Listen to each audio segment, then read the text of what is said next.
Shalom, saudara-saudara yang terkasih di dalam Tuhan. Kebenaran pada saat ini berjudul memancarkan kemuliaan. Saudara-saudara, percintaan dengan dunia atau hal-hal yang menurut kita menarik, itu yang akan memberi nilai di dalam hidup kita. Dosa adalah ikatan dengan daging kita ini. Kita harus berjuang untuk menanggalkan itu. Roh Kudus pasti menolong kita untuk menanggalkan itu. Roh Kudus akan menunjukkan ketika kita punya kecenderungan belum sampai berbuat salah, tetapi sudah ada kecenderungan. Kita harus menanggalkan beban dan dosa dengan mata yang tertuju kepada Yesus. Mengapa? Karena Yesus adalah model kehidupan yang harus kita miliki, yang memimpin kita dalam iman dan membawa iman kita itu kepada kesempurnaan. Jadi, kalau mau memiliki iman, kita harus melihat kehidupan Yesus. Karena itu adalah kehidupan keberimanan yang ideal, yang sempurna, dan kita harus mencapai kehidupan seperti itu. Kalau kita benar-benar mau mengikuti jejak Yesus, pasti orang melihat kita aneh. Banyak orang yang mengaku percaya terlalu kompromi dengan dunia, tidak berani sewarna dengan Yesus, masih mau sewarna dengan dunia. Bahaya atau ancaman yang tidak disadari oleh banyak orang Kristen adalah kewajaran hidup. Sejatinya, kita masih punya kecenderungan untuk berbuat dosa, untuk memuaskan hawa nafsu daging. Namun kita mau belajar untuk ikut jejak Tuhan Yesus. Kita mungkin jadi terlihat aneh bagi orang lain, tetapi tidak konyol, ya. Bagi orang yang belajar kebenaran, ia justru akan melihat bahwa sosok orang yang mengikuti jejak Yesus itu memiliki keagungan. Jadi selama kita masih punya ikatan dunia, masih melakukan perbuatan-perbuatan yang Tuhan tidak kehendaki, pasti kemuliaan Allah tidak bisa memancar dari hidup kita. Mungkin kita bisa berlaku jadi orang saleh atau jadi rohaniwan, tetapi tetap tidak akan merekah selama kita masih ada ikatan dengan percintaan dunia. Kita tidak bisa serupa dengan Yesus. Kita tidak akan bisa memancarkan kemuliaan Allah. Kita tidak bisa menjadi utusan Kristus. Padahal seharusnya di mana kita hadir, di situ Allah hadir. Di mana kita berada, di situ Tuhan menyatakan dirinya. Saudara-saudara, oleh sebab itu, pemberitaan firman Tuhan harus selalu mencerahkan pikiran, harus selalu mencerahi pikiran.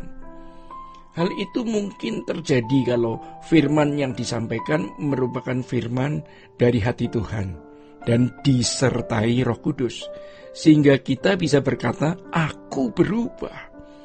Namun, kalau hanya ilmu teologi yang dipaparkan, tentu saja tidak akan membuat orang berubah. Dari perubahan pikiran terjadi pertobatan atau metanoia sampai menjadi paranoia. Paranoia artinya penyimpangan pikiran, paranoid. Ya, istilah paranoid terkesan negatif, tetapi tidak di dalam kekristenan. Kita harus sampai ke level penyimpangan pikiran karena kita tidak sama dengan dunia. Namun banyak di antara kita yang gangguan mentalnya masih rendah. Padahal seharusnya kita punya gangguan mental yang tinggi, karena kita bukan dari dunia ini. Maka kita mesti punya karakteristik yang tidak sama dengan dunia. Ingat, untuk memiliki karakteristik yang tidak sama itu perlu proses, yaitu proses metanoia. Dari miring, kita mau diluruskan. Setelah lurus, justru orang melihat kita miring. Ya, kita harus mengalami gangguan mental menurut dunia, tetapi menjadi waras di mata Tuhan. Tentu standarnya harus seperti yang Allah kehendaki. Ini perlu usaha yang sungguh-sungguh. Memang ini jalan sempit, dan kita harus berjuang.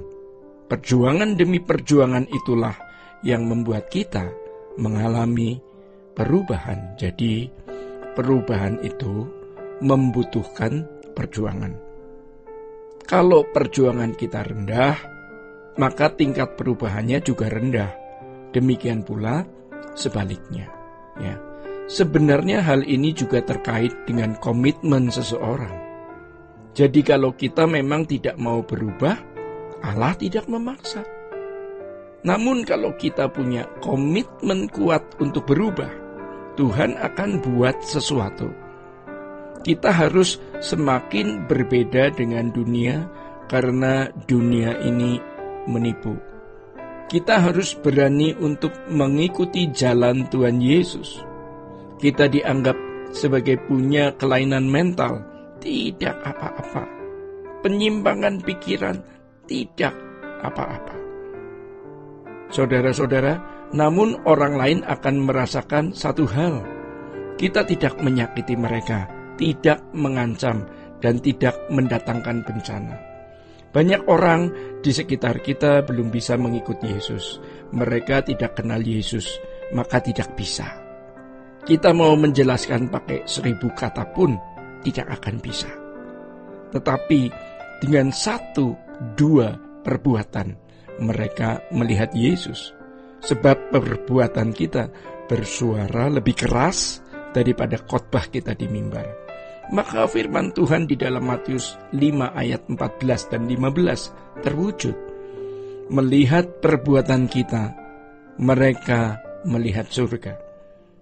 Jikalau Kristus adalah hidup kita, kita pasti menampilkan kehidupan Yesus. Maka ketika Yesus menyatakan diri, kita pun akan menyatakan diri bersama-sama dengan Dia di dalam kemuliaan. Sungguh, itu adalah pengharapan kita. Jadi, asiklah dengan Tuhan. Saudara-saudara, demikian kebenaran pada saat ini. Tuhan Yesus memberkati. Sola Gracia.